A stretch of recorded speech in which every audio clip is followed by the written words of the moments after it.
protect rights such as contracts, litigation, documents, and patents.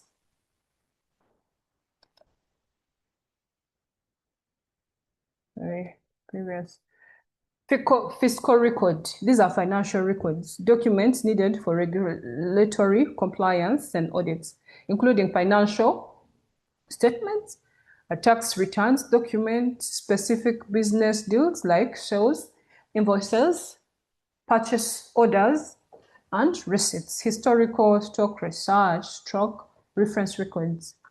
These preserve the past or support new discoveries, including raw data and analysis from research projects, provide information for research such as catalogs, directories, and manuals.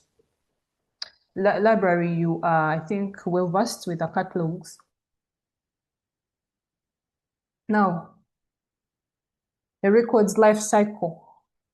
Yeah, what is a record's life cycle? It shows the different activities that we carry out until from the time you receive a record or from the time you create a record to the time that you dispose or preserve this record.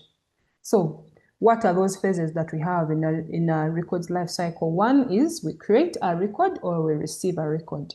Two, another phase is distribution and use. When you create that record, you start using it in your daily activities, in your business to make informed decisions. Then after you maintain and protect, you store this record. You preserve it from the things that would make it prone for destruction or misuse. Then after you go to another phase, that is disposition. You either dispose of this record maybe by shredding it, or it has reached its retention schedule and maybe you need to dispose it away. You shred it, you burn it, or you delete it. Or if it is an archival record, it still has information that you need, it is still useful, you can preserve this record. It's an historical record. For as long as this business is still running, you need to keep this record. So you have to preserve it or you archive it. So basically here, it was just an explanation of the picture that you've seen previously. So the first stage in a record's life cycle is creation or receipt. This is the first stage where a new record is created, received, and classified by an organization. Yeah, you receive a record or you create a record in your office as an employee of NDU University. Distribution and use. During this phase, records are accessed to facilitate decision-making, support daily tasks, or aid in achieving organizational goals. Our university has goals and it has a vision.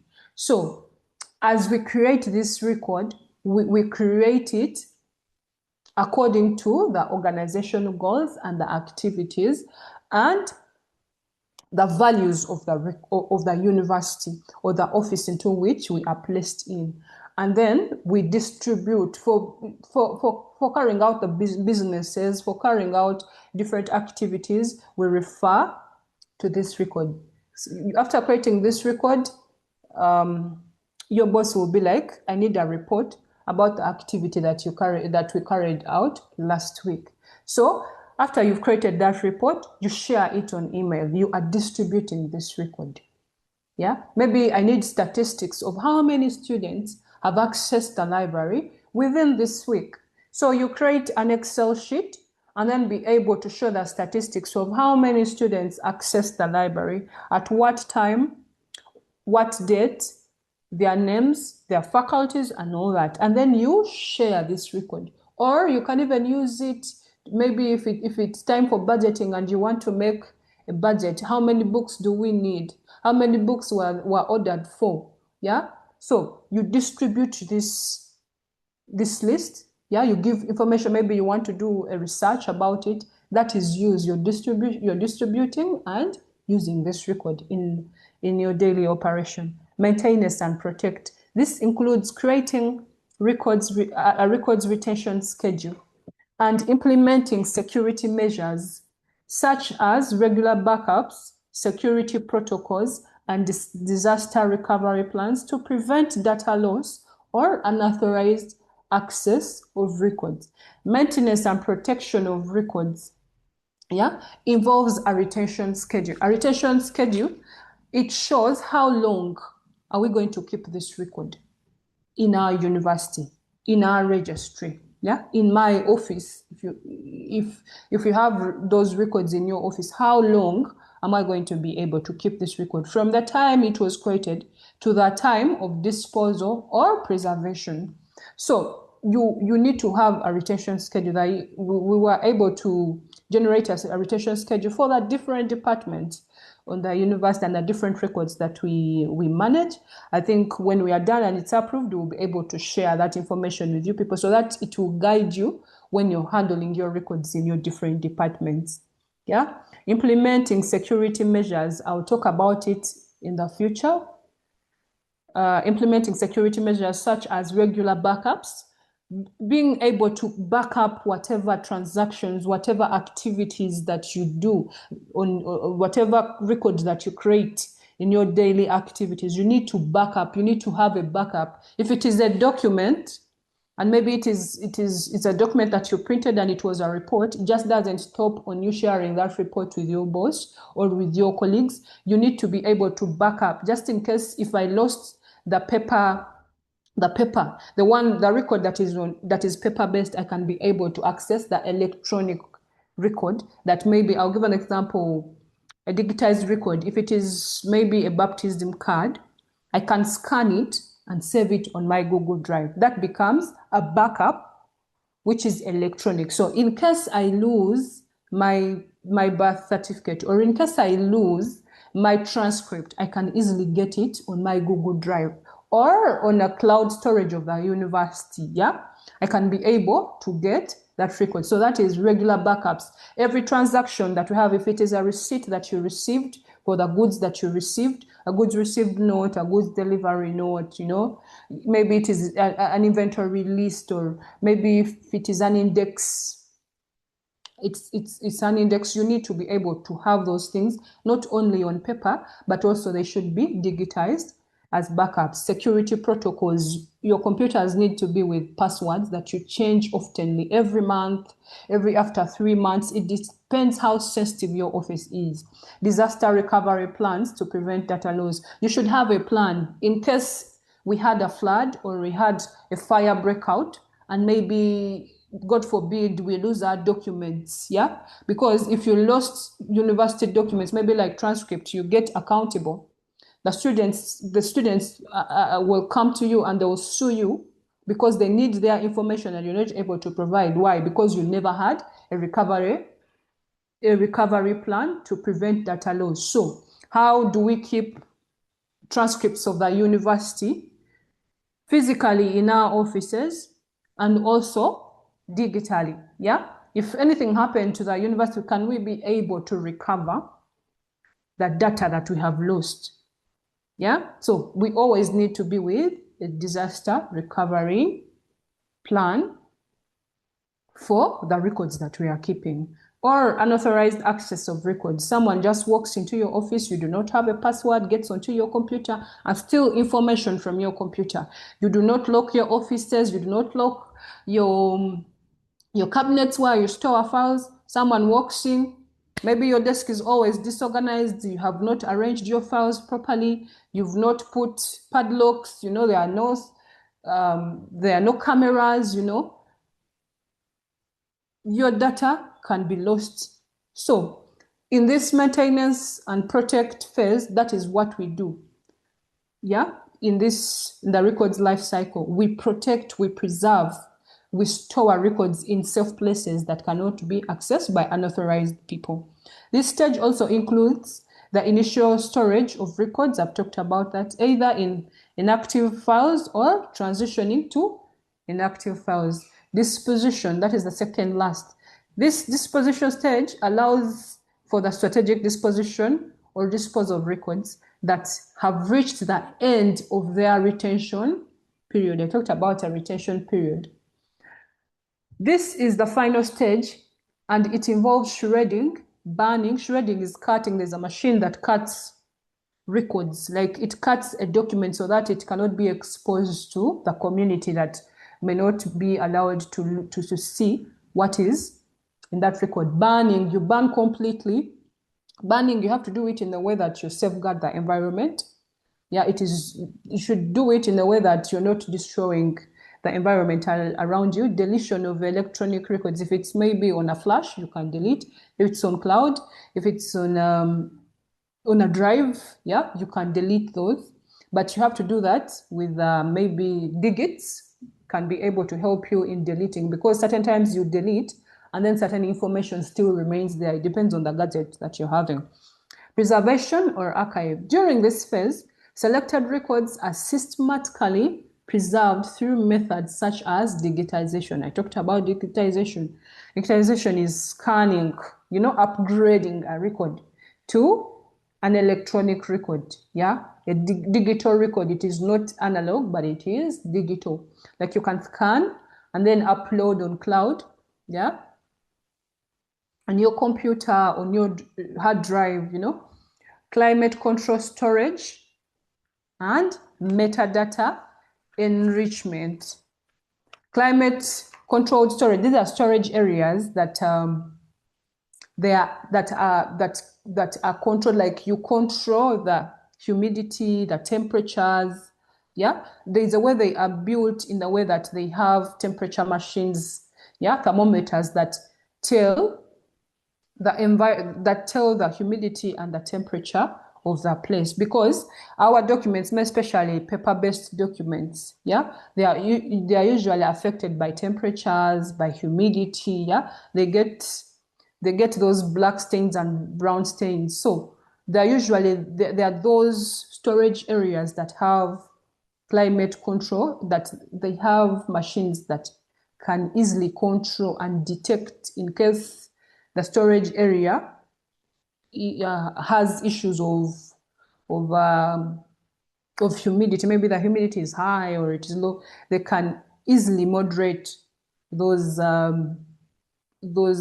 temperatures and what?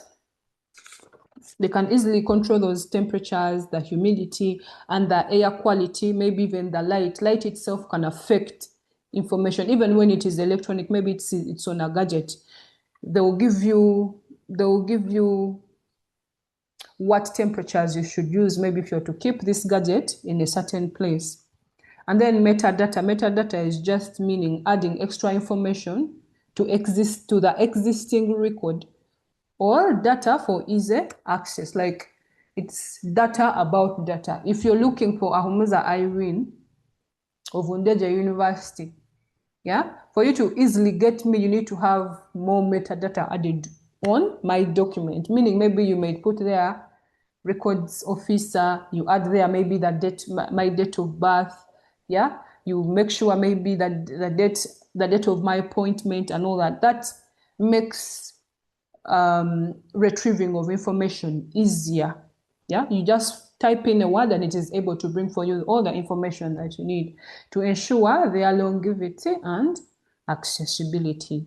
So preservation and archiving, all this is done to ensure there is longevity and accessibility of information. So that was our first module.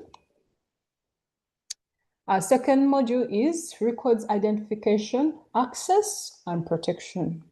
In this module, as I talked about, as I was beginning, we are going to learn about filing system, records classification and file index, records protection, and security.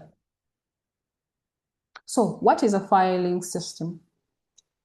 A filing system is a method for organizing, managing, and retrieving records efficiently and securely.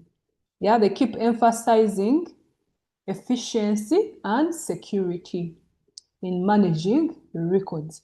So we organize our files, we organize our records, and after organizing our records, we ensure we manage them, yeah, for easy retrieval, for easy access of these records. So that's why we need filing systems in place. We need to use them in our offices.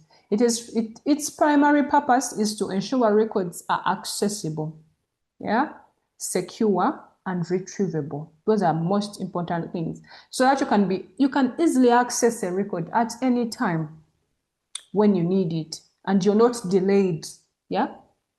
Then to ensure that they are also secure, yeah, that we are not missing any record, yeah, ensuring that they're not tampered with, and also retrievable. Retrievable is the same thing that you can easily, I don't know what other word I can use to retrieve, to pick a record from wherever it is stored and also share it with the people that need it when needed for business operations, legal compliance, and historical references.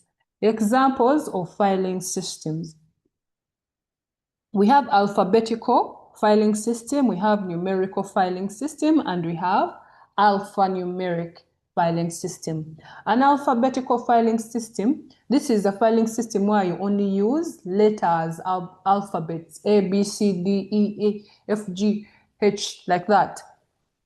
Arranges records by name of a person, a company, or a place. If it's a file concerning Ahumuza Irene, it is going to have a name, Ahumuza Irene. If it is about the university, the company, going to have a name, Ndeje University. If it is a place, it's going to have, for example, Kampala.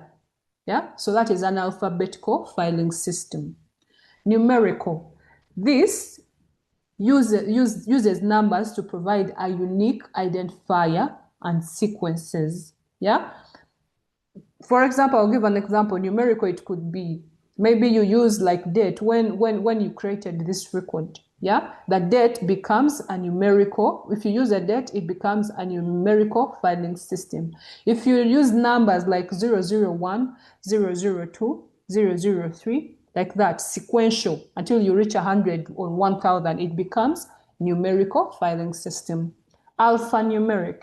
This combines letters and numbers for a more complex classification system. Now you will find for this one, I'll give an example of a registration number. Usually registration numbers, they are alphanumeric. You'll find maybe a student from Ndeje University on his record, his admission, they call them admission form, or his admission letter, it will have an index number or an admission number. His admission number will have NDU, like maybe Ndeje University stroke, yeah, then it will have maybe 001, meaning this student was number one when they were registering. He was the first person to apply or to get an admission letter.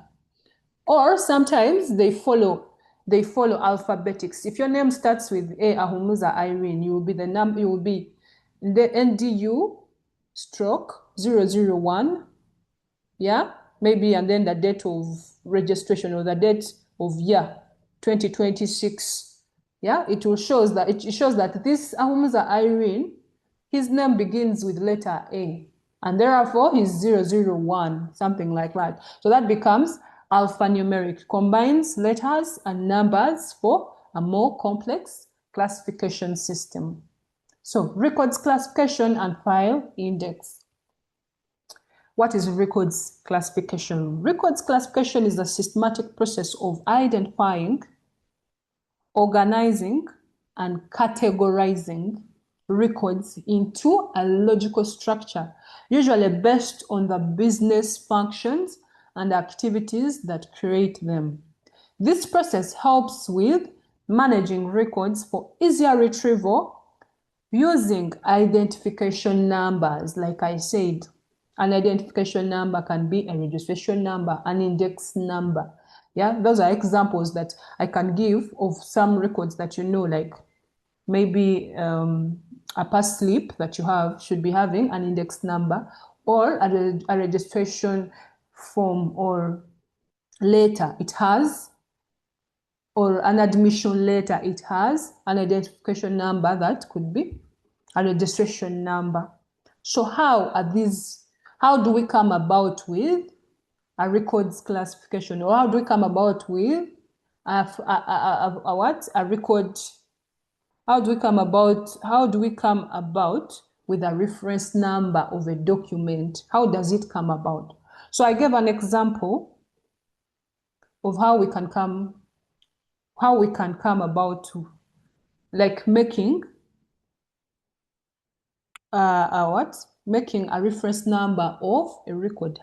Usually in your offices, you've seen those numbers on certain documents and you do not know what they mean. You just look at the number and you leave it at that. That number is an identification number that proves that this record is from HR.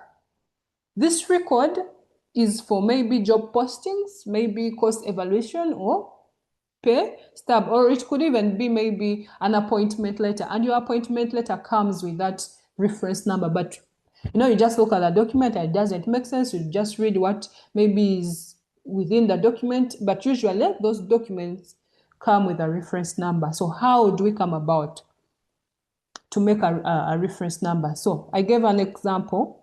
What we follow, like when I was reading this, you follow the function. The function is human resource. That is the department within NDU University. And its activities, it does recruitment, training, and payrolls. Yeah. So it is through these the function and activities that we make a reference number. So I gave an example of how this reference number looks like. So you will see HR, this is alphabetical. HR meaning human resource. And then you will see dash 001, that is numerical, meaning that this is a document about job posting in the HR's office, and it is document number 1, and it's all about recruitment, which is the activity. Yeah, and that activity also involves job posting. Then you will find another document that has HR, human resource, document number 2, and this document, the activities in this document are training and cost evaluation. So that is how that document will look like. So when you look at it, sometimes it may not make sense for you if you've not learned about classification and file indexing. It won't make sense for you. But someone who is familiar with it, immediately you receive this document, you will know exactly what information you're going to find in this document. HR-003 payroll pay stub. So also this shows that this is a document from HR. It is document number 3, and the information that is in that document is about payrolls. So that is simply how I can define for you classification in records management.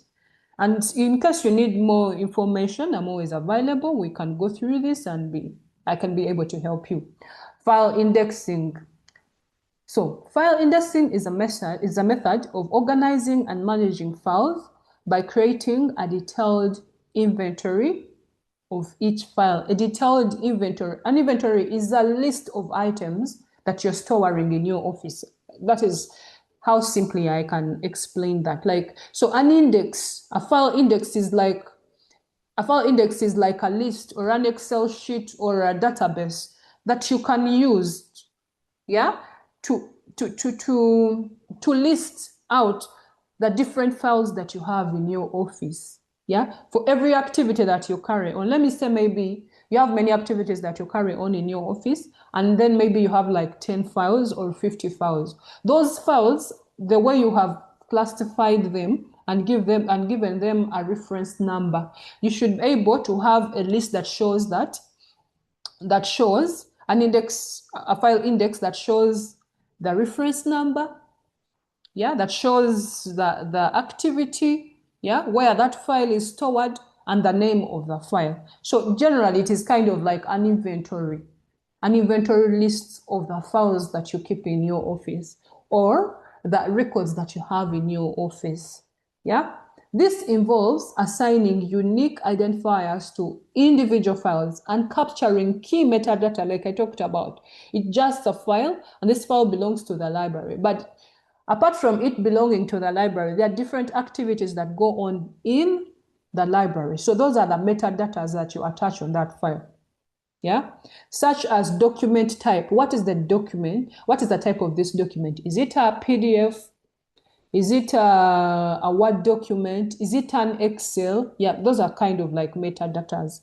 Then date, when this file was created or when this document was received in your office. Yeah, then the author who wrote this document, from whom did you receive this document from? And then other relative keywords, there are usually many words.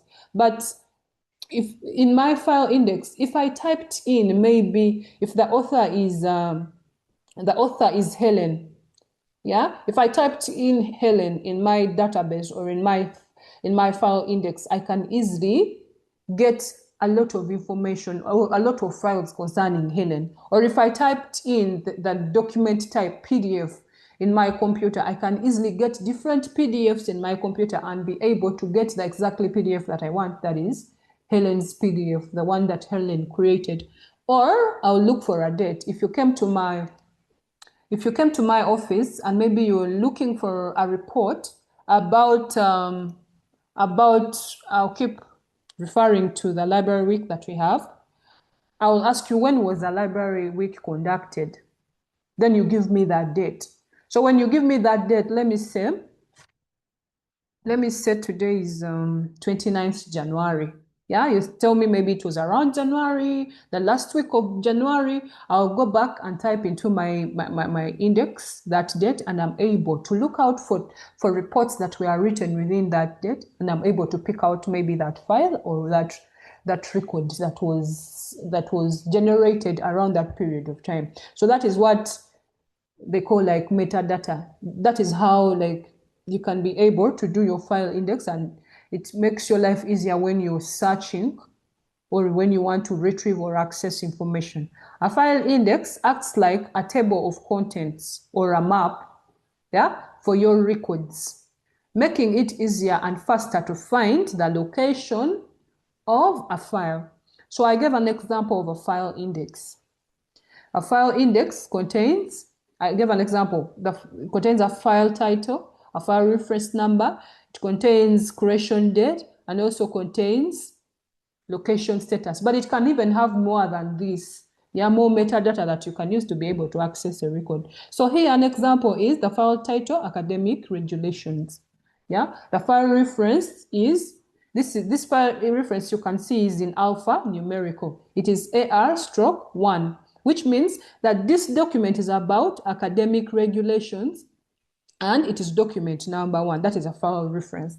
Then creation date. This document was created or received in my office on the 14th of January 2025. And its location status or stroke status, it is in cabinet A. Yeah, usually our cabinets need to be labeled so that it is easier for you to access a record. So it is in cabinet A, and these cabinets have shelves, and the shelf is shelf 1. So usually you'll find in people's offices something like this, A1. Yeah, that means that is another code of like a location of a cabinet. So when you look at it, if you're not a good records manager, you may not easily identify or know what it is. Or if I told you, go to this cabinet and look for A1, if you're not good, you may not be able to identify it. You'll keep looking onto all the cabinets that are in your office, but you cannot retrieve any information. So we need to put locations on our cabinets so that accessing and retrieving our records becomes easier and efficient.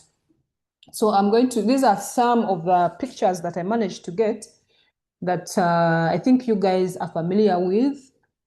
This is a document, this is a record that was created by Ndege Police Post.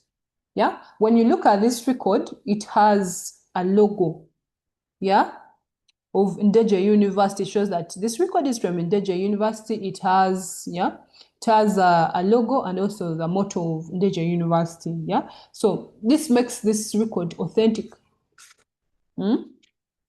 It makes this record authentic. It makes it have integrity. Yeah. Then you can also see the office of the university secretary. It has the PO box number, the telephone number, email, website, and all that. When you go to your extreme left, you see this number here. Usually, if you go back to your documents after this training, you look into your documents, you will see that most of your documents, they have numbers, but most of the times we don't mind them or care about them. But these are reference numbers. NDU meaning Ndeje University stroke admin, meaning this document is from the administration. It was document number 2. Yeah. So this is what they call a reference number. And then this is the date when this record was created. That was the date when that record was created. When you go down, it shows officer in charge, the person who made this record, Ndeje Police Post, Ndeje. Dear Sir, stroke Madam, and then the subject and the details in the document. So what I wanted to emphasize more is the reference number, which is this, the NDU stroke ADMN2. So even when we are making, especially correspondences in our offices, we need to track these reference numbers. Or if you receive a record in your office, yeah, you need to track this number. You should be with a register that tracks these numbers. Yeah, or if you're creating a record, you need to be with a register that tracks these numbers. Yeah, so that in any case, if someone went out, yeah, and maybe wants to frame or to give a bad picture of the university, yeah, there are people who do those things. We have cases where people have taken the university to court and, they forge letters that, the university wrote me this letter, The only way you can know that this letter is not from Ndeje University is when you have to look out for the reference number, yeah? Meaning now I need to go back to my register. If this person presented this letter in courts of law and the legal officer is being accused, the legal officer will come with that letter to maybe the registry or to the library admin and is like, did you ever write this letter? Then then the library officer will be like, or the admin will be like, let me check in my register to make sure and be sure that it's me who wrote that letter. Yeah, people are very crooked. They can even forge signatures and stamps and all those things. But it is very hard to forge a reference letter. So you can only go back to your register or on your document those documents that you keep. If you've been doing it well, you've been scanning all the documents that you receive and the ones that maybe letters that you issue out or you send out to different offices out of the university, yeah, you have all those and you've saved them on your computer. You can easily go back and reference. Yeah, you can easily go back and trace and be like, no, this letter is forged. What shows it's forged? Mine was written on this date, and this is the reference number. So that is the purpose as to why we need reference numbers on all documents that you create in our offices. We need to have reference numbers. And when I was going through the documents that I have in the registry, I noticed that every department in Ndeje University has a reference number. So we need to go back into our documents, and if we were not using those reference numbers, we need to use them for proper documentation and to avoid being liable, like in case of any legal accusation or anything. Yeah, people forge letters and they can use them against us if we are not good record keepers. So that is a reference number that is put on the record. Then the other reference number is the file reference number. Now, the file reference number is kind of different from this one, the document reference number. A file reference number, as you can see, this is my file. I took a picture of my file that I have in the registry. And this file has EST/2/04. That is a file reference number, or I can call it a file index number. Now, this file, when you look at EST to me, according to my file index, it is estates. This file belongs to estates. So everything that is in this file that you're seeing is information concerning estates. Yeah, and the subject, as you can see here, it is BL.24 plot 129E Buganda Bululi Kakoge. So meaning every information, the information that is in this file is about this block 244, plot 129, Buganda, Bululi, Kakoge. But its reference number, if I'm looking for this file and someone walked into my office and wanted information concerning, this block 244, when I go in my index, I'm going to be able to look for EST 204. I say EST means estate. This is also an alphanumerical file reference, like a reference number, file reference number. It is estate, and this file is number 2, meaning there is another file of this same that is number 1, number 2. Yeah, you might even find maybe there is another one that is number 4. So this is file number 2 concerning estates, and it was created in 2020, in 2004. Yeah, this file was created in 2004. It is file number 2, and it is an estate file. And whatever is in this file is all about block 244. So that is how we do file referencing in records management. And we would want to transfer this in all our different departments so that it makes our lives easier and for us to easily run our businesses without having shortcomings. We need to embrace file reference numbers. So I went ahead and took pictures of the file index that I have. And then one of the file index is this one here. You can see NDU University Central Registry File Index, Administration and Implementation of Policy Issues. ADM, that means admin. So as you can see here, this file index has a file type. It has a reference number, it has a creation date, and it has location stroke status. So if I'm looking for this file title, NDU University Foundation Consortium, I'm going to, its reference number is ADM/1, meaning this file title belongs to the reference number of admin, and it is a file 001. It is number 1. It is file number 1. And then this is the date it was created.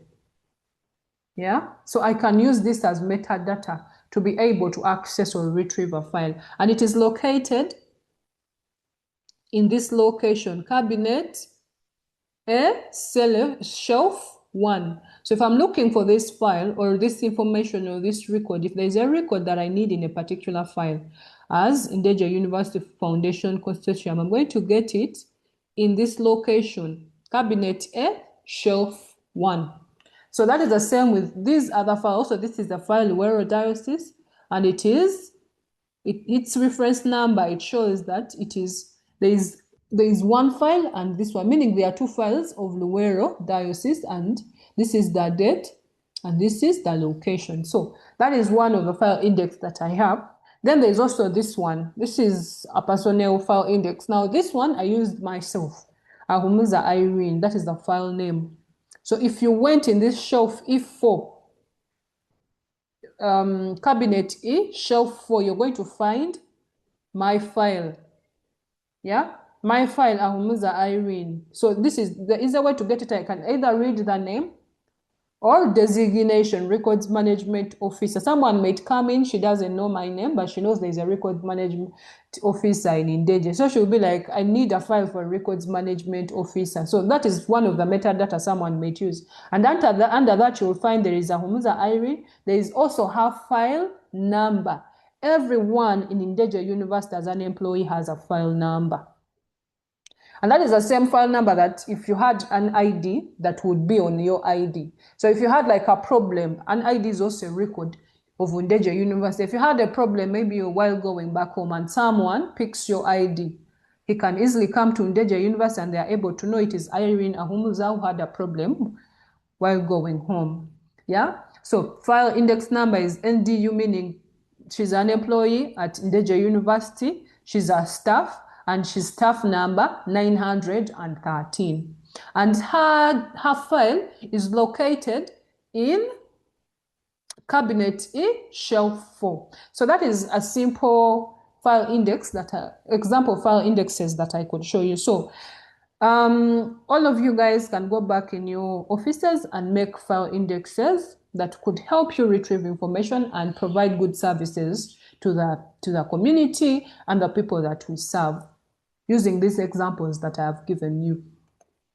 Then the other topic that we were supposed to study was a records access policy.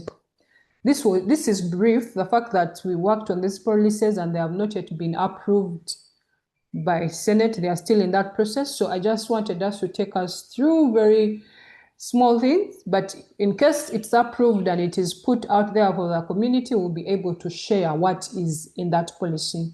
So a records access policy is a framework that outlines how an organization will provide access to its records while protecting sensitive information. It defines the rights and responsibilities of users. You will find all those things within that policies. The rights and responsibilities of users.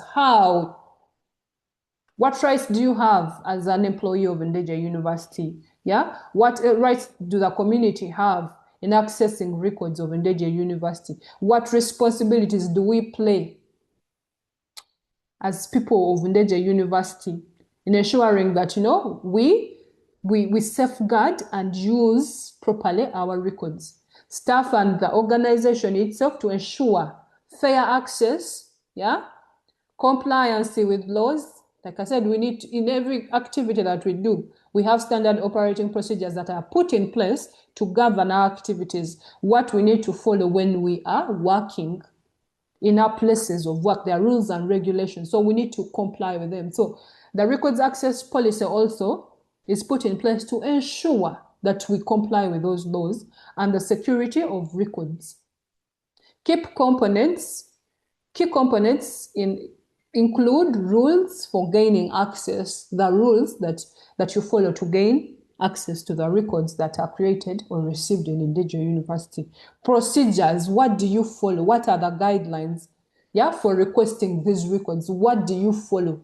If you need a record or you need your personal information from the records officer, you don't just barge in into our office and you're like, Irene, I need this concerning my file. Or I don't just go to the library and because I need maybe to know when the library was formed or whatever books that are in the library, and I just barge in without, following the guidelines to access that information, You either, maybe the guideline could be, maybe you need to write an email to HR, and HR approves, or you need to write an email to the university secretary or university librarian, and then the librarian will give you access to the library or to the information concerning library. So it's kind of like guidelines that we need to follow to be able to access information or access records that we need concerning the library for handling different types of records. So the policy is put in place to be able, it entails all that. Access, compliance with laws, the security, how are we supposed to keep these records, the rules, the guidelines, the procedures, all those things are put in that policy. And when it is approved, we'll be able to share it with different departments so that we align ourselves and, make our work easy and provide good services to the society, our clients, and also make our lives easy when we are at our places of work. Records protection and security. Records protection and security refers to the systematic control of records throughout their life cycle. We are protecting and securing these records throughout the life cycle that we talked about, from the time they are received or created to the time they are disposed or preserved, from creation and maintenance to final disposition while complying. Compliance is very important. You may do things well, but if you do not comply, you are accountable. So compliance with legal and regulatory laws that govern records management is important. In everything that we do, we need to ensure that we are complying. The primary goal is to ensure the confidentiality. Confidential, most information that we have here is confidential. That's why we keep emphasizing that each and every information that we handle in our offices or that we share, we need to use official email. requesting for anything, every transaction that you have made, every receipt that you have received, you need to scan and send or save it using emails. We no need to share information on WhatsApp. We have chat, we have many other ways that we can share information. But as in NDU University, we emphasize that we use official emails, and everybody has been given an official email. So we need to use those emails. We should not fear to use them. We need to use them for every transaction that we are handling in our offices. We need to use those emails, and those emails are tracked. Yeah, we need to know that even what we are sharing on email, it should be official and it is not humiliating and it's not something that may cause us issues. So everything that we are doing, every transaction that we do, we need to use emails. Why? We are protecting ourselves and the university against someone out there who would want to harm the picture or the picture of the university. Let me call it that way. Yeah, some people don't have good intentions towards others. Yeah, so official emails, that's why they are in place, to ensure that we keep the confidentiality and integrity and availability of information, whether in physical or electronic format, while adhering, yeah, to legal and regulatory compliance. This is key. In every activity that we are doing, we need to adhere to legal and regulatory compliance. Each department has rules and regulations that they follow. So we don't need to be against those, to do activities outside of that box or outside of the standard operating procedures that have been put in place for the university and the different departments. We need to work within those laws or those rules that are put in place. So that's why they keep, mentioning adhering to legal and regulatory compliance. Threats to records security. What are the threats that we have to records security or to our records? Usually they are two: man-made threats and natural or environmental causes or threats. So what are the man-made threats? These include unauthorized access. Someone steals the key of the library, yeah, or breaks into the library and accesses information on your computers. Why? Because your computer does not have a password, or you've used this password for like maybe 1 year and you've not changed it, or for a month and you've not changed it, and maybe someone mastered your password, came into your computer or your phone or any gadget, and is able to access unauthorized information, the information that is not supposed to access. Yeah? So we need to have passwords, we need to have padlocks, we need to put in place cameras. If there are certain information that are really sensitive, we need to have biometrics, yeah, that you need to press in your finger, maybe it accesses, your finger and scans it to know that this is the right person supposed to access that place. Then data breaches is the same thing, stealing information. Yeah, maybe it's on internet and someone maybe, there are people who are so good at networking and maybe he hacks into the system and steals information of the university or of the library, yeah, and maybe changes that, maybe misuses it and changes that information. Theft, stealing of information, stealing of a book in the library, stealing of files, those things happen in offices. Misuse of information, yeah, this information is supposed to be kept in the registry, and then you find someone at in TC, yeah, buying cassava, and they are giving him cassava, and it is in maybe a document of NDU University, and maybe it is my resume or it is my biodata Ahumuza Irene, and it has all information concerning Ahumuza Irene. It is showing maybe if she has issues with her sickness or her health, all that information, because someone did not manage that information very well. He misused that information. Yeah, he did not maybe shred it or dispose it off, or maybe he was walking and a paper fell out of his envelope and someone picks it and is using it to pack groceries, That is misusing of information. Someone may use that information against me, or if it is the university, that information may be used against the university. Maybe you tear a paper out of the book, you're misusing information, and ransomware attacks, these ones, someone steals information about you, yeah? And then he threatens you, if you don't give me this, I'm going to expose you. You've seen those things. If you don't give me this amount of money, I'm going to expose you. So you have to pay huge amounts of money, and that is a cost to the university. The university has to pay huge amounts of money to be able to preserve its information. It's maybe if that information is very important, or not everybody is supposed to see it, yeah? So someone might use that, and you find that you're losing a lot of money because you mishandled, because you did not protect your records very well, and you find your money, you're paying a lot of money to be able to get that information back, or they do not shame you. We've seen people, maybe they use their pictures. Yeah, nowadays we have AI. Someone, gets a picture that is naked and puts there your head.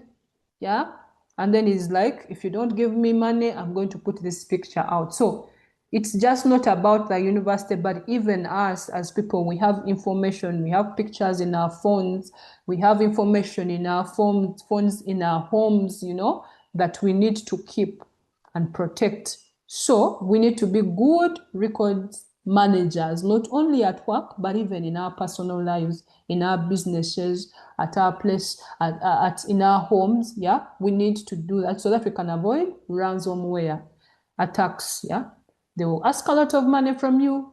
You cannot get the money, and your reputation is destroyed. Natural environment causes. These include damages from fire, floods, pests, and improper temperature, stroke humidity levels. I talked about temperature and humidity levels, yeah? Where you find that documents, yeah, are being damaged because of the temperatures being high, or maybe the light itself is a lot that is damaging maybe electronic records. Light usually damage electronic records if you do not keep them maybe in a dark controlled room or storage building. Humidity, yeah, too much humidity, it brings molds. You find molds on papers, the paper turns brown or black, or it has those white things. So the temperature within you store your books in the library, the temperature in which you store your files matters a lot. Usually in some developed countries, or I want to believe even in Uganda here, we have such storage buildings where they use thermometers or temperature machines to keep monitoring the humidity and the temperature. Then when you look at floods, yeah, God forbid if we had a flood, yeah, and then maybe Senyimba complex is flooded with water, and then our files, our transcripts, papers that we are keeping, the records that we are keeping, they get destroyed with that water. Pests, we have pests, cockroaches they eat. We have rats and all, many pets that may eat or tear our documents. So we need to preserve them in a place that pests may not reach. We need to fumigate often our offices to avoid certain things. Then fires break out. The building can catch fire and we lose all those documents. So those are some of the threats that we have on our records. Then, what are the protective measures that we can put in place to ensure that we preserve our records?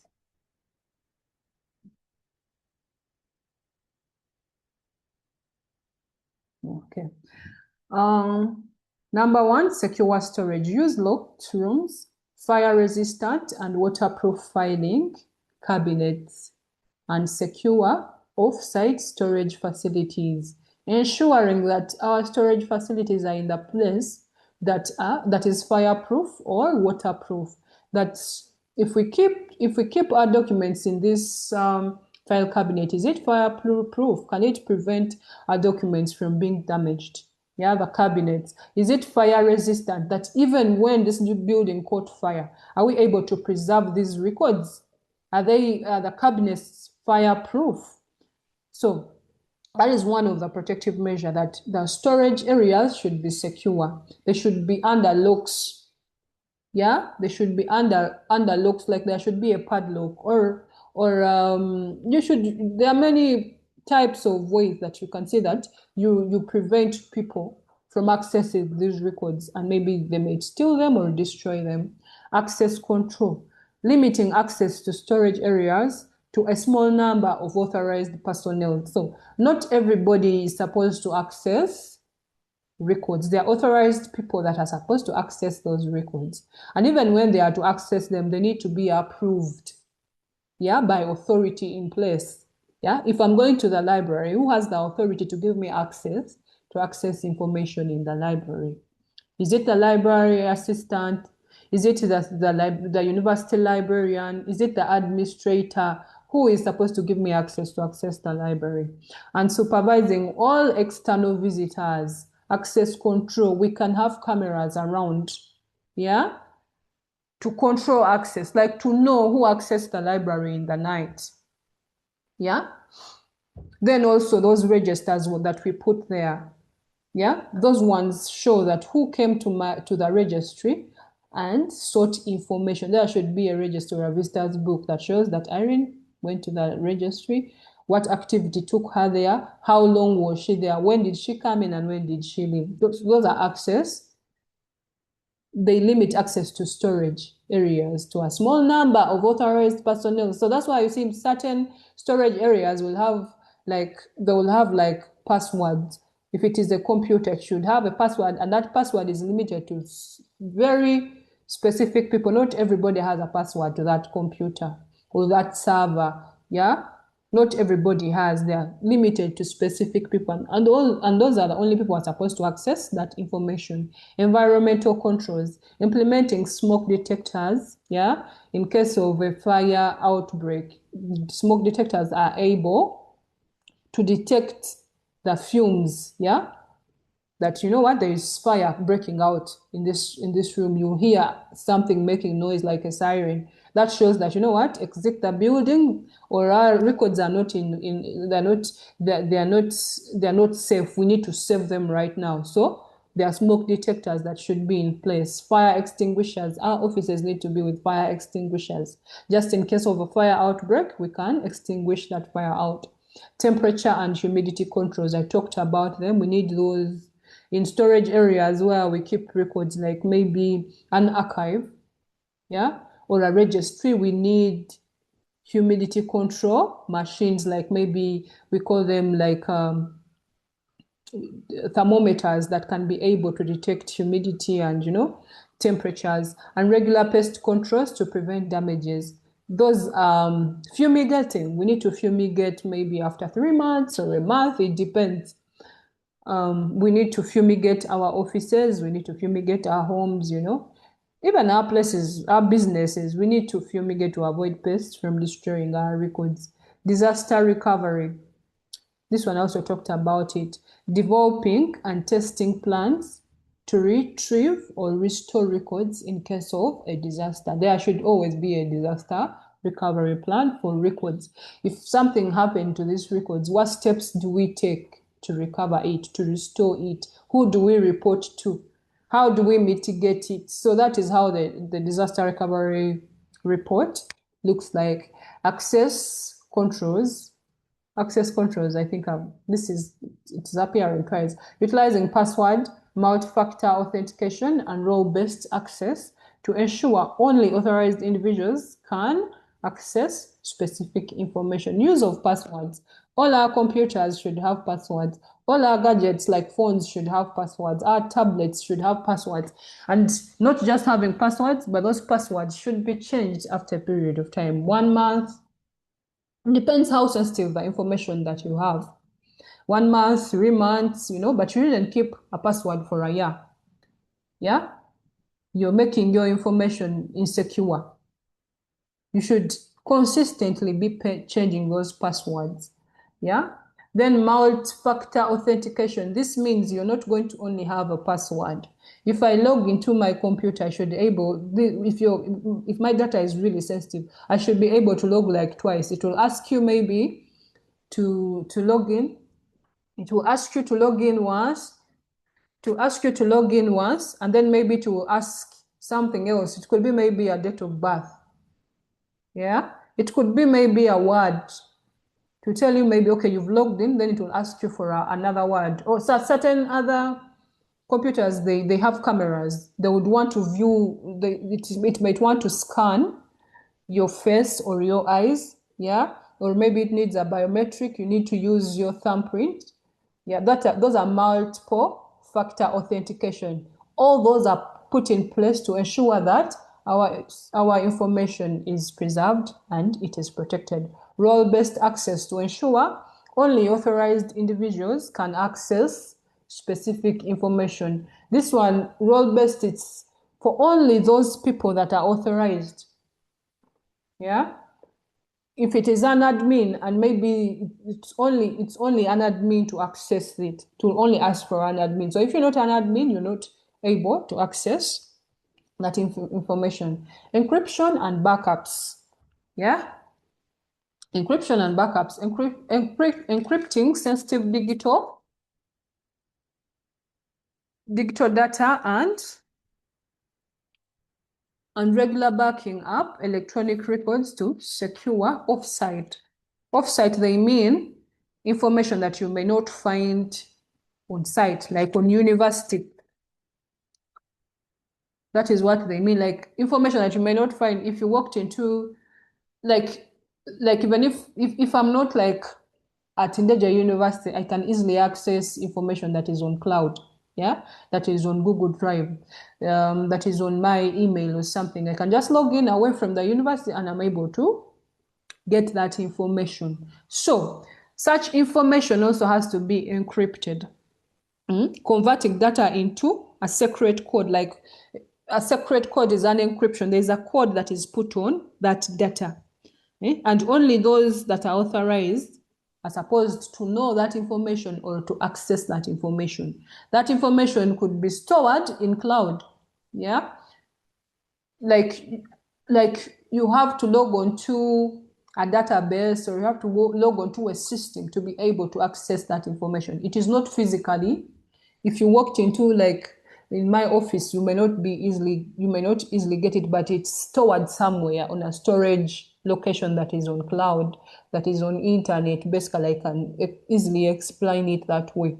Yeah, so there are those codes that are put on it that only those people that are given authorization, they can only be the ones to access it. So encrypting sensitive data and regular backups. So there are these documents that we keep producing, every semester, every term.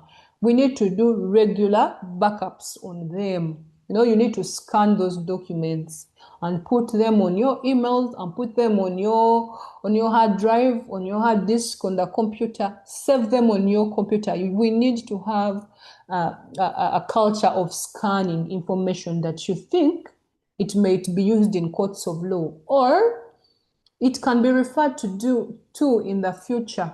So we need to learn to scan every document that we use daily. Like if it is a receipt, if it's a bank statement, if it is maybe, like, we all have academic documents, yeah? We need to scan those academic documents and be able to put them maybe on our Google Drive. In case I'm applying for a job, I don't need to go back to my village in Masinde or in Hoima to pick my documents and then scan them and apply for a job. Yeah, if it is audit, yeah, I don't need to first go to HR and I'm like, HR, I gave you my academic documents. Could you give them to me?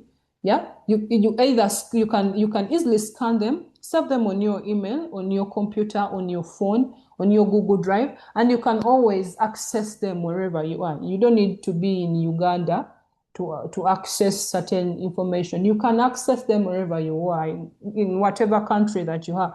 Well, that's how far technology has taken us. Yeah, you can access information for as long as you follow the rules and regulations. Maybe if you have a password to that information, you can access it anywhere. So backing up, we need to back up our records. We need to back up transactions that we handle in our offices, yeah? Those reports that we have, we just don't keep them on our computers. We can store them electronically on cloud, on different on different digital platforms that we can access offsite, not in office. If I wanted a report from you, and maybe today you did not work, could you give me that report even when you are not at work? How are you able to give me that report even when you're not at work? It's because you backed it up somewhere. You backed it up on your email, you backed it up on your Google Drive, you backed it up on maybe on cloud, or you have it somewhere. It's just not, but ensuring that even where you backed it up, it is safe. It cannot be accessed by unauthorized users. System configuration, ensuring computer systems have appropriate security systems, antiviruses, antivirus softwares. These ones, they defend or they protect the computers from being hacked, or maybe if there is a virus, usually people create viruses that can destroy information that we have on our computers. So we need to ensure that we have antivirus softwares on our computers and always updating them because they expire, and automatic lock features, like there are features that we have on our computers that if maybe I walked out of my office and I left my computer on, it can automatically lock itself. Yeah. If I'm not using it for like 2 minutes, it locks itself out, so that if maybe I moved out and someone would want to come and pick information from my computer, he is not able to pick it because the computer automatically locked itself immediately I stopped using it.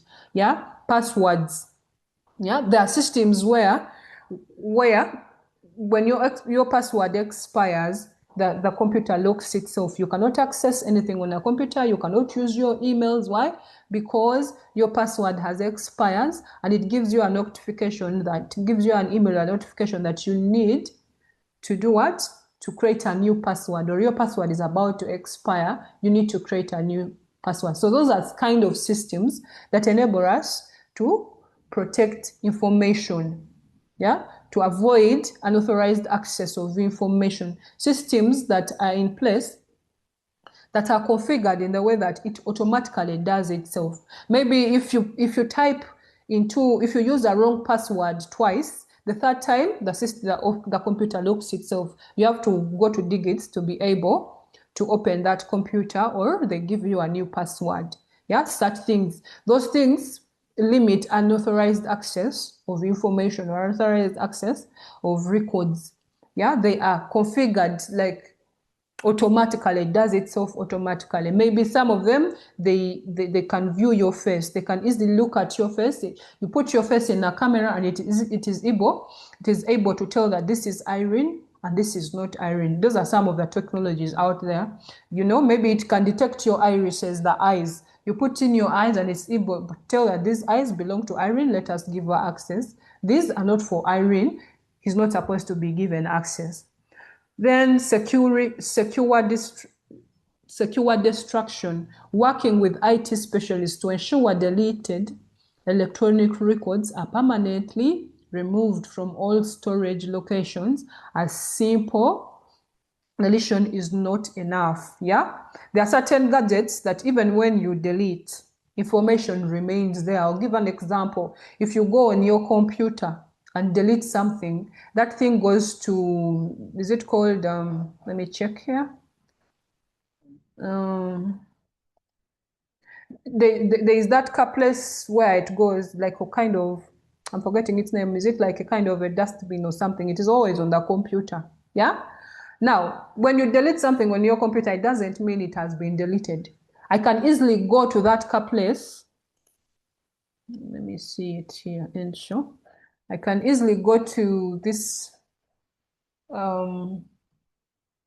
this here recycle bin. I hope you're seeing my screen. Yeah. So if I went to my recycle bin, I'm able to see everything that I've been deleting for a period of time. Yeah. So someone who is wise, even if you deleted information from your computer, I'm able to go to the recycle bin and I'm able to get every information that you've deleted in a period of time, and I'm able to get it. So why are they emphasizing that we need to work hand in hand with digits or with ICT officers to be able to ensure that, that every information that was on this computer or on this hard disk is deleted? Because for them, they are educated in that area and they know, yeah, how to completely delete everything from the computer. So working with IT specialists to ensure deleted electronic records are permanently removed from all storage locations, as simple deletion is not enough. Even in our phones, you think you've deleted something, but someone can easily bring up that thing again even when you deleted it. Even on our emails, yeah, even on our social media platforms that we have, yeah, someone can easily retrieve information from your social media platform, from your phone, from your computer, from your hard drives, you know, those cloud storages and everything. So that's why we need to work hand in hand with ICT to ensure that information is securely deleted, secure destruction, yeah? If it is a physical record, like it's a book, or it is a report, or it is a budget, or it is a minute, anything that you keep on your paper, yeah? Shredding it, ensure you don't just, you don't just get a paper because you finished using it and just throw it in your dustbin. No, that paper needs to be torn into pieces. That paper needs to be shredded. If it needs burning it, you need to burn it. Yeah.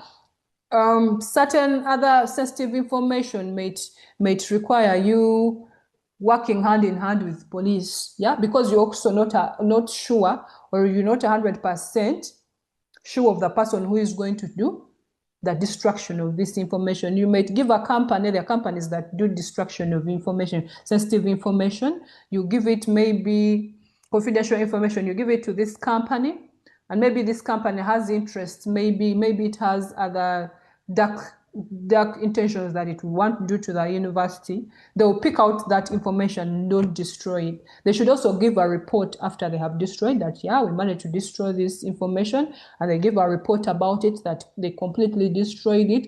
But that there should be also a presence of police to ensure that these people who are doing the destruction of this sensitive information, they do it, yeah, securely and completely. Nothing is left behind. Nothing can be traceable. Yeah, confidential information. They ensure that nothing can be traceable, and they have not added anything, and they have completely destroyed that information. That information has not been destroyed. So that is how we protect our records. When those are some of the major measures that we follow to ensure that we protect information, that we protect the reputation of our university, that we protect our records, and our activities that we do, our businesses that we handle every day are smooth, and we do not have, we're not going to have a lot of costs to pay for us not being able to handle our records very well. So I come to the conclusion of my presentation, and this is the session where I'm going to request for questions and also highlights and concerns that you have that we can tackle before I close. So I'll stop sharing, and thank you for listening to me and for spending your time to come for this training. And I pray that God blesses you. So this is time for you guys to ask some questions and some highlights that you've gotten from this discussion that are presented. Thank you.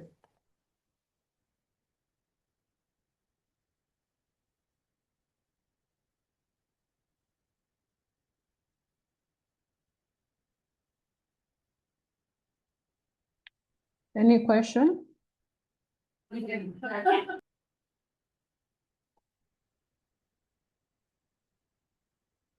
Hello?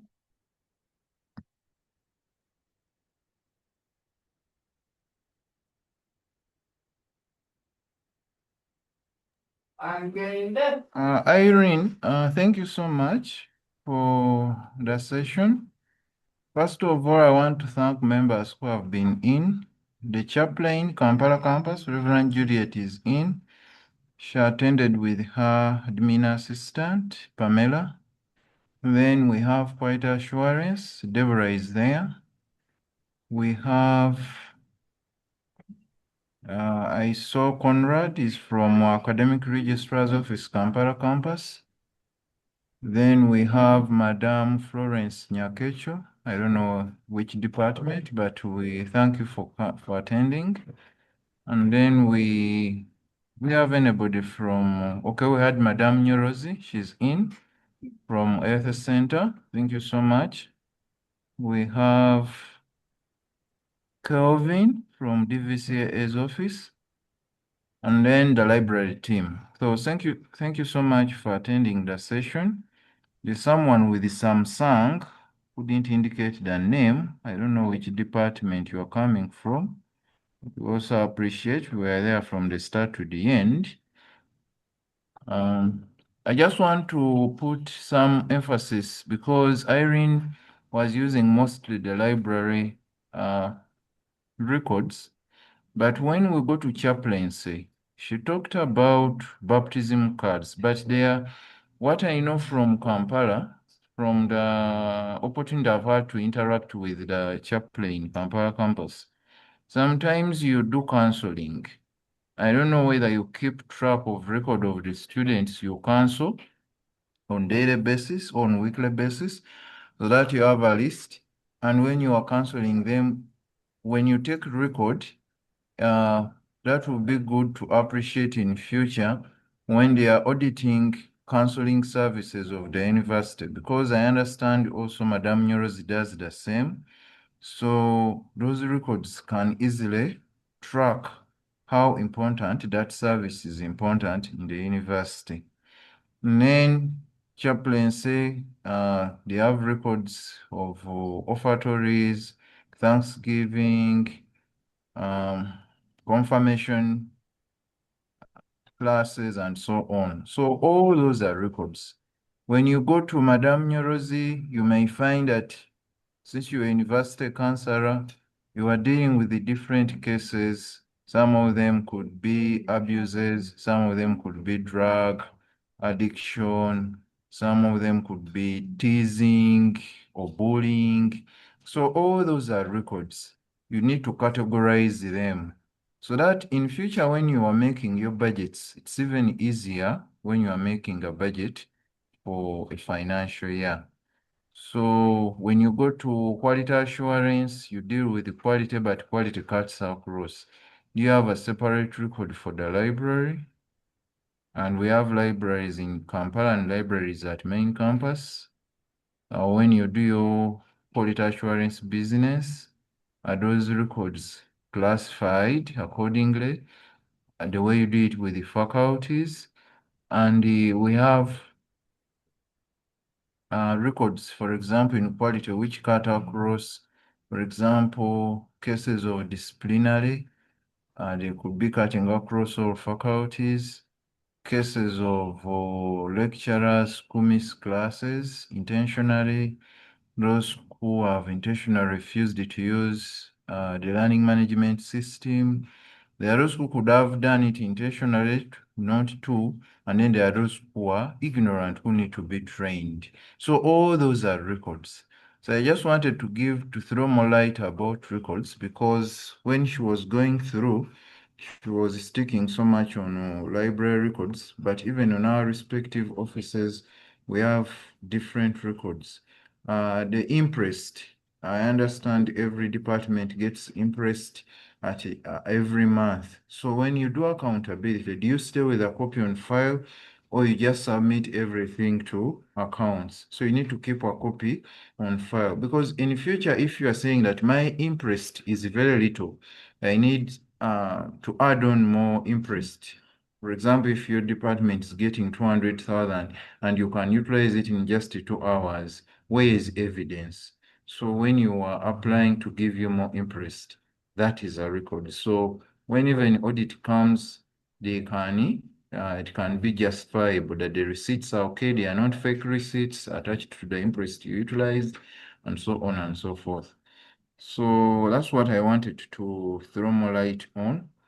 And if, as she requested, if you have questions, please you can ask before we close the session. But we thank you so much, and we request that you deliver this message to your colleagues who have not been able to attend, because we only received apologies from the chaplain main campus. So we expected all the rest of the members who were programmed for today's session to attend. Thank you. I submit. I see Chaplain Kampala has something to say. Reverend Juliet, please. Yes. Yeah, thank you so much, the librarian and the presenter, Madam Irene. I actually, the librarian has brought it a bit well, because most of the references were library, and yet I can see academic offices here, chaplaincy, and other offices. But I'm going to be specific to chaplaincy because that is my area, and I wanted to understand two questions. How, if there are specific guidelines for managing digital records, especially when you are doing online counseling. I don't know how we can do that, because Mr. Galin has talked about it, but there is online counseling. You load airtime, good hours, talking with someone, but you cannot retrieve that, and you cannot justify your communication or conversation with your client. And secondly, I also want to understand, I don't know how I can ask this, maybe how do I determine, maybe she talked about the retention periods for different types of records. In counseling, how should I determine the retention periods for the counseling sessions, the spiritual, and maybe the physical ones? I would love to see how to handle that.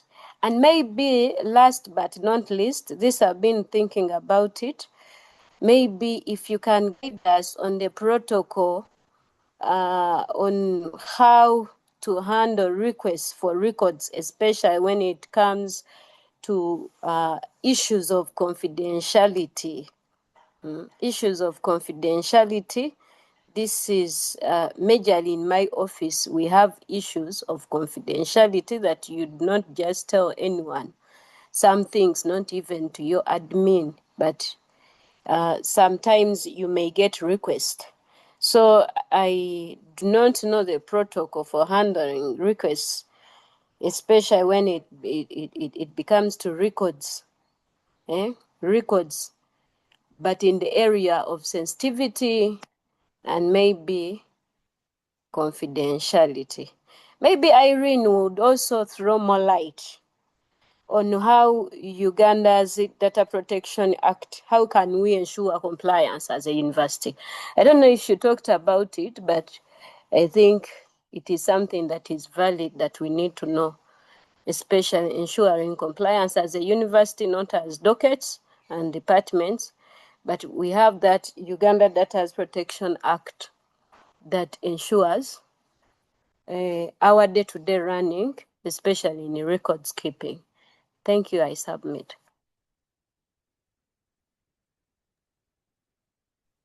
Thank you so much for your questions that you have raised.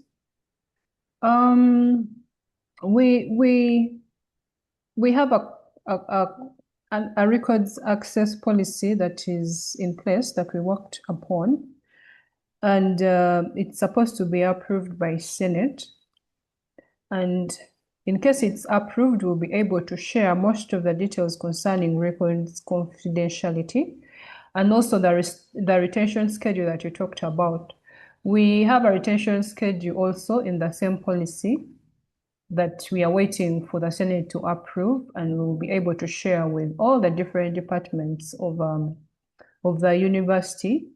It entails how long the different records that we handle in different departments, how long are we supposed to keep them?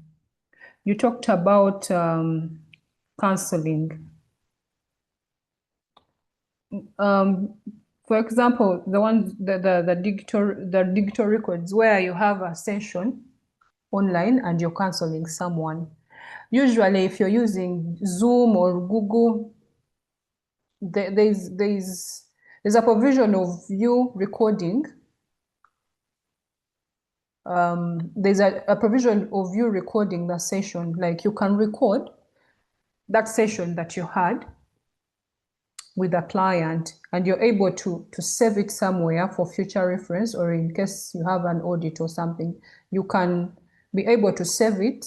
And in case you have an audit or you need to refer to it, or there is any legal issue that has come, and maybe it is in courts of law, you can use that as evidence. But there should be a way that you restrict it to only those people that are supposed to access it, not because it is something that not everybody is supposed to access, because this is a confidential record. Yeah, it's a digital record. Maybe it is a recording of you having a conversation with a client. So you have to keep it in a way that not everybody will be able to access it.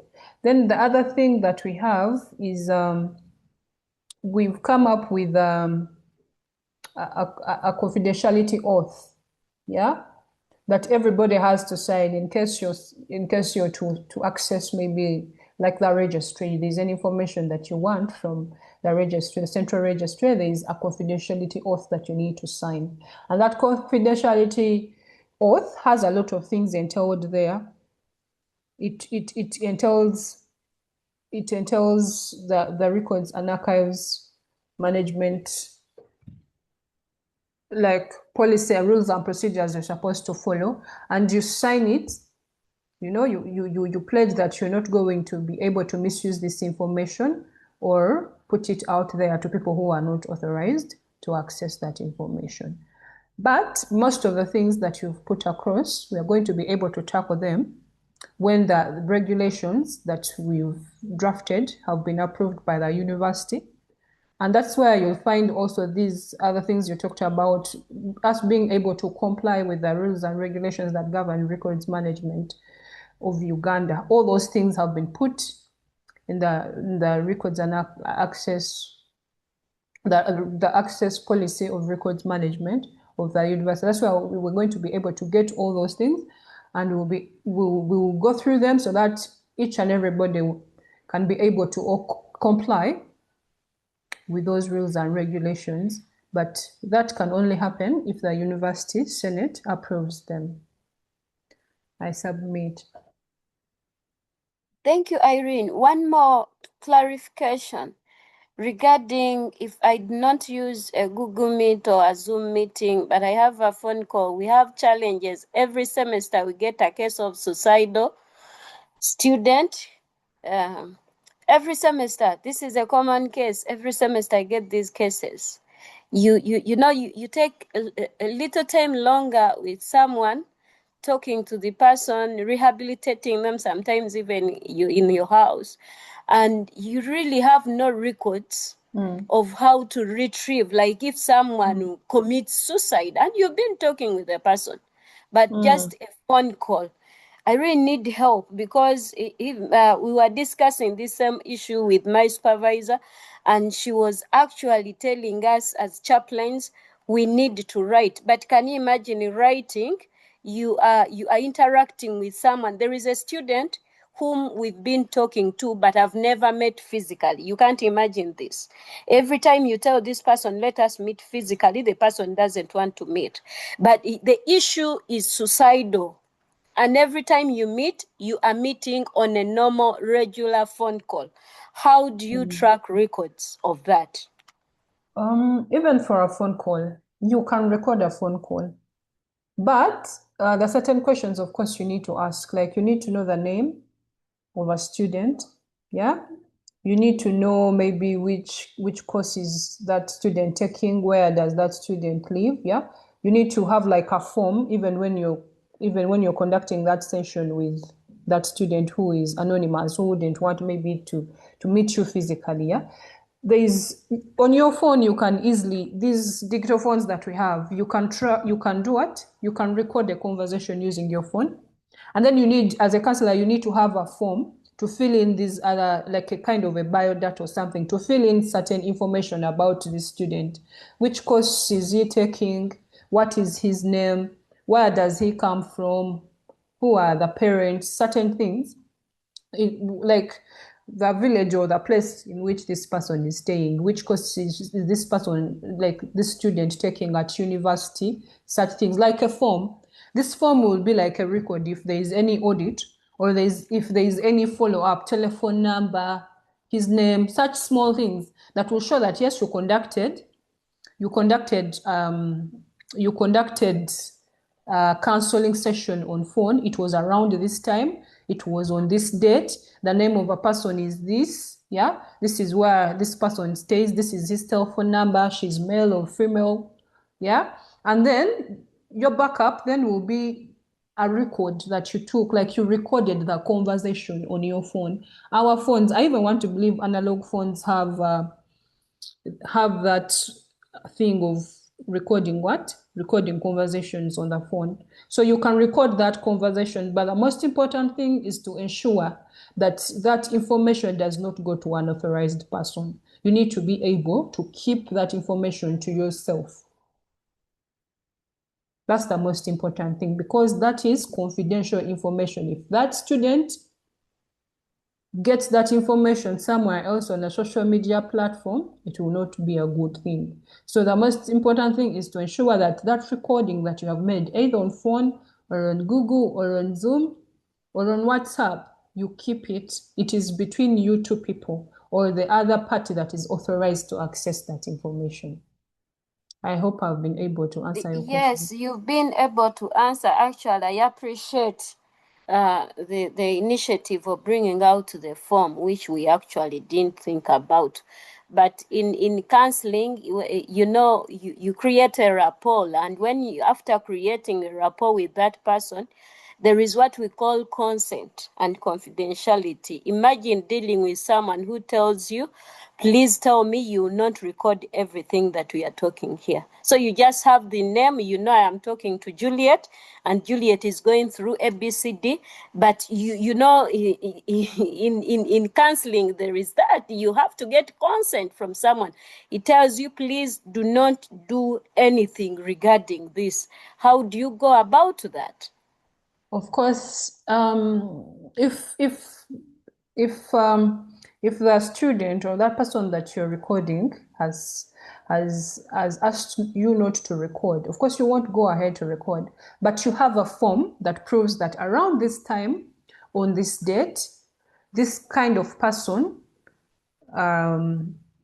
had an interaction with me concerning whatever he or she was going through. So that form is important. That form could be electronic, or it could be a physical form, like on a paper.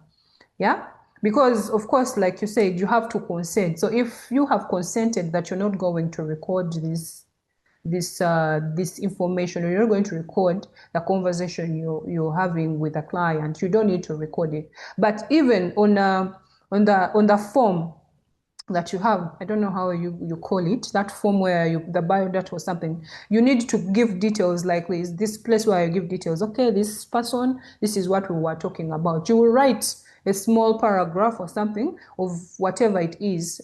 It shouldn't be very long. It should be a summarized,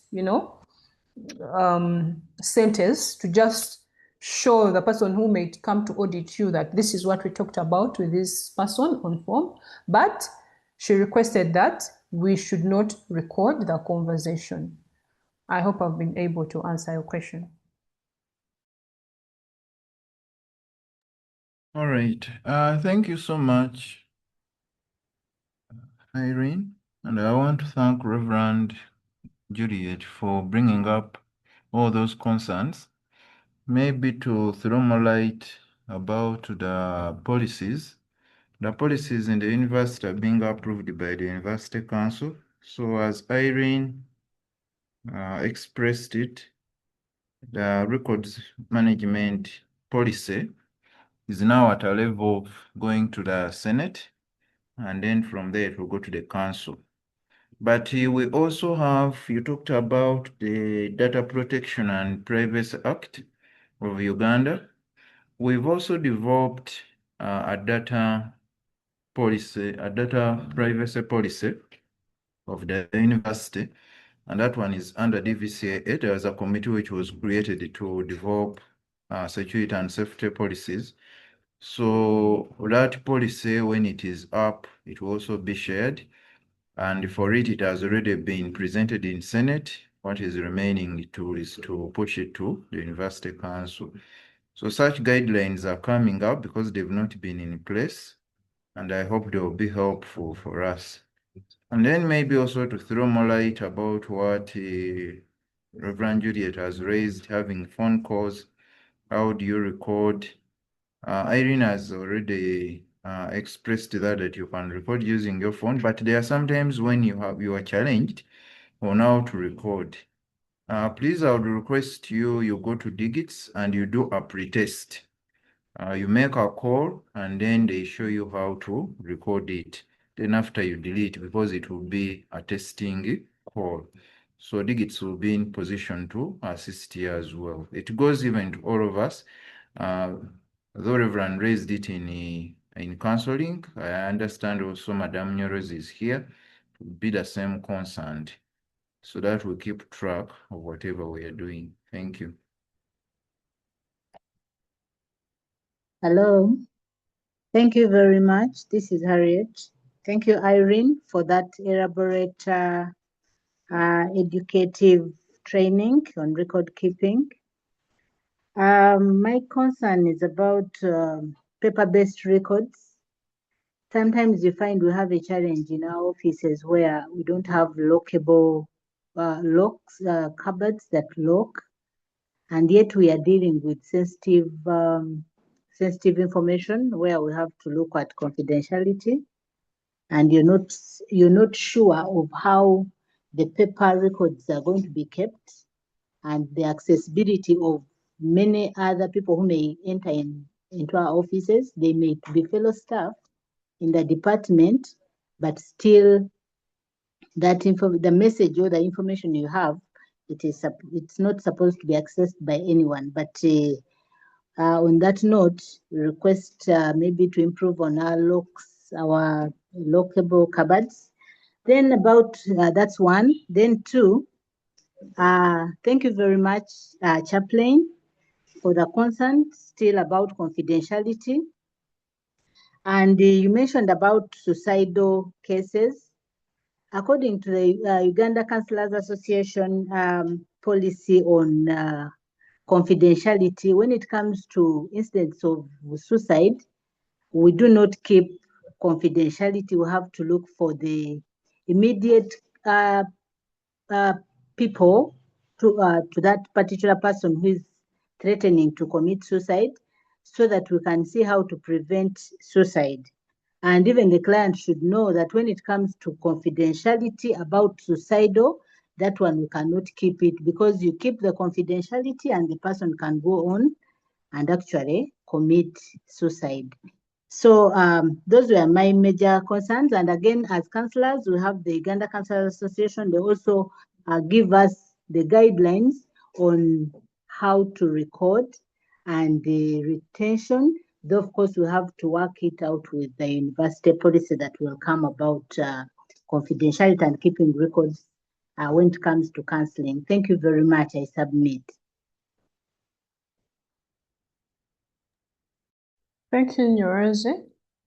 About the locks of your cabinets, you need to work hand in hand with procurement, and they'll be able to assist you in case you need new locks or you need new cabinets to ensure that our records are properly secured.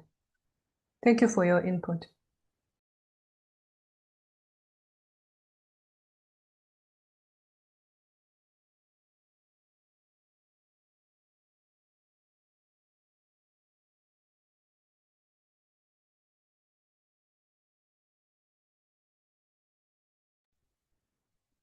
I think there are no more questions and additions.